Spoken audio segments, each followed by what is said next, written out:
Today we're going to talk about the Thumb Pro. Here's the old version of the Thumb Pro. I liked it quite a bit, but it had a big issue in that the field of view wasn't wide enough to be usable. It might have been usable in some cases, but when you do stabilization, you need a very wide field of view so that it can crop in when it's stabilizing. So here's the new Thumb Pro W, which I think stands for wide. And I do have it on here with my HD0 Freestyle 1 watt. I'll talk about that later in a different video, but let's get back to the Thumb Pro W here and talk about what makes this special, what makes this better than the first version that came out. So here's an interesting thing to consider. What makes a FPV flight camera different than a action camera? And it really comes down to priorities and what the video ends up looking like. On an action camera, I want it to look really smooth, buttery, stabilized. I want the shadows and everything to look a little bit compressed and contrasty. And on a flight camera, I'm looking for insane dynamic range. So I can see into the darkness, I can see into a gap that I'm going for. I want instant exposure changing to happen so that I can see where I'm going. I want to be able to see grain in the video so that I can see it in the dark, right? These are all things that we don't want on an action camera. On an action camera, we want it to look as pretty as possible, no film grain, or digital ISO noise effects. So it's just a lot of different priorities that you have.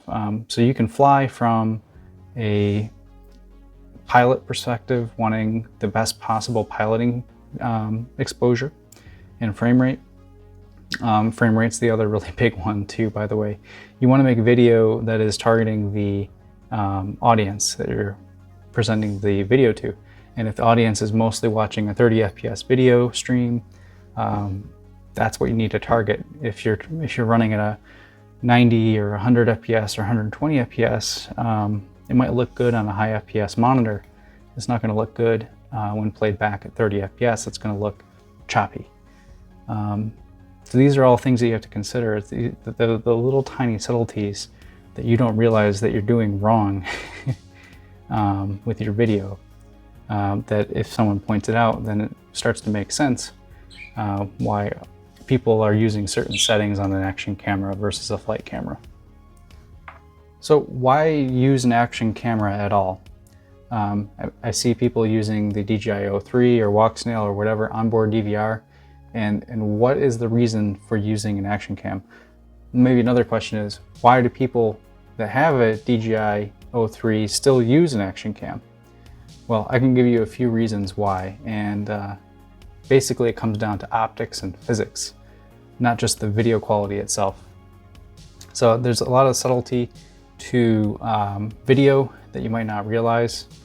There's a rule of thumb that we use that in order to get good looking video that has like a nice smoothness to it, the shutter speed of the camera has to be twice that of the frame rate of the video. So 30 FPS video, you need a 1/60th shutter speed. If it's not like that, then the video looks kind of like choppy. Even though the video is perfect, it looks choppy because there's not enough motion blur for it to look natural. And the big thing that we have to do to make that work on an action cam, or even the flight camera itself, in the case of an 03, is we have to put something called a neutral density filter in front of the lens. So this is a ND filter or a neutral density filter. They come in different levels of darkness. This is called an ND8 filter. So I believe that does 8 stops of dynamic range less. If you're a camera guy, you know what that means. If you're not, then this might be a bit of an education, right? The other reason that we use an action camera is it puts the camera field of view out of range of the propellers. So yeah, we could build an entirely different frame and try to get the propellers out of view, and kind of compromise on flight feel and everything like that. Or we could just put the action camera up a little higher than the flight camera, don't offer as much protection for it, but we get, you know, unobstructed view. And that's why we're using action cameras, is we can use any frame we want, including the best frame for the job, and not have that in the field of view. So when I want to fly, I do have to think about, well, what ND filter do I need to put on this drone in order for the video to look smooth? Personally, what I do is I lock the shutter speed at 1/60. I lock the I let the ISO move around in order to compensate for the locked shutter speed. And then I install different ND filters and I preview what it looks like using my phone, or just kind of like with a feel for how dark it should be. It's kind of like if you go outside and you feel like, man, I really need some sunglasses right now because it's too bright.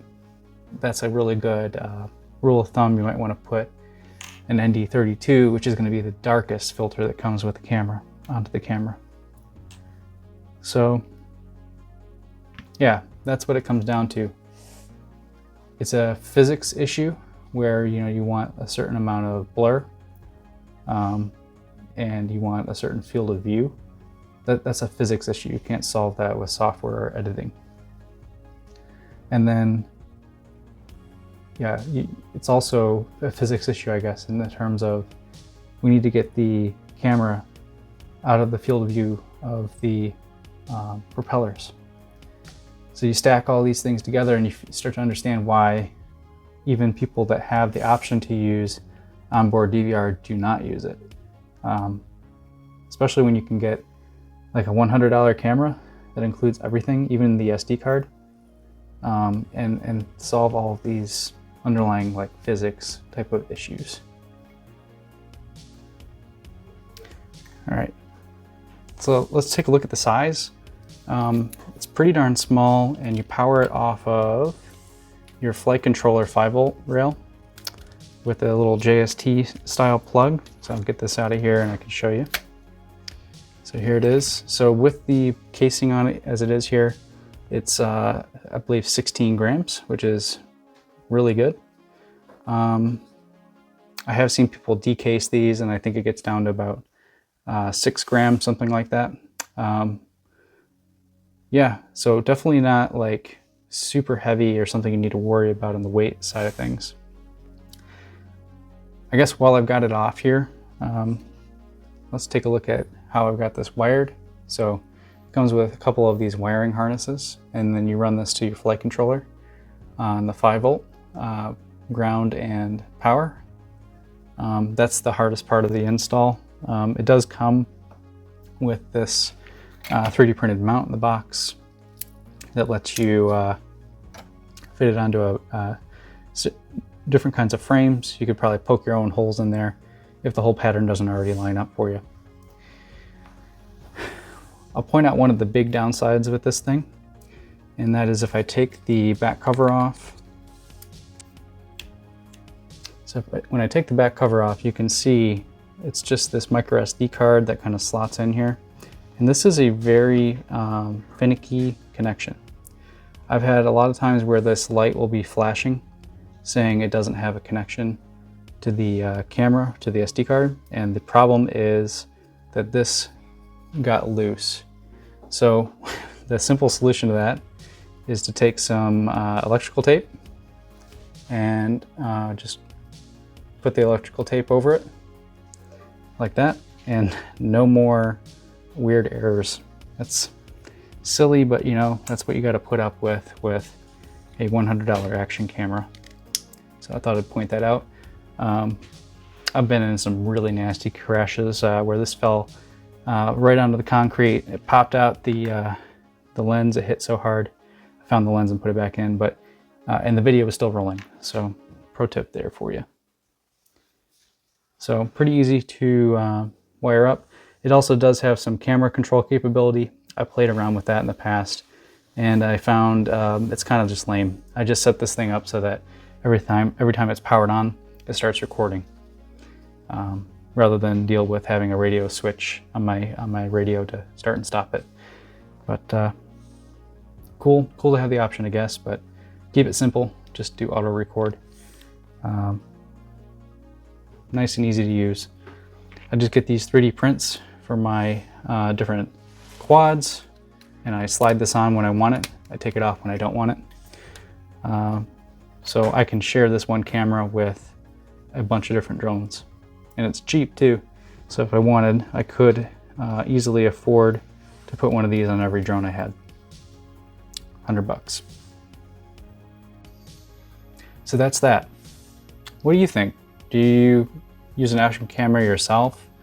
Have I said some things that maybe would make you want to use an action camera when you previously have been maybe just using onboard DVR?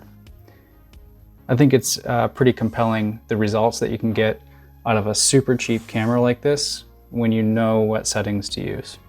You know, set the shutter to be twice that of the frame rate that you're shooting at. You know, run at 4K resolution so that you've got that extra resolution to work with when you're cropping in, doing gyroflow.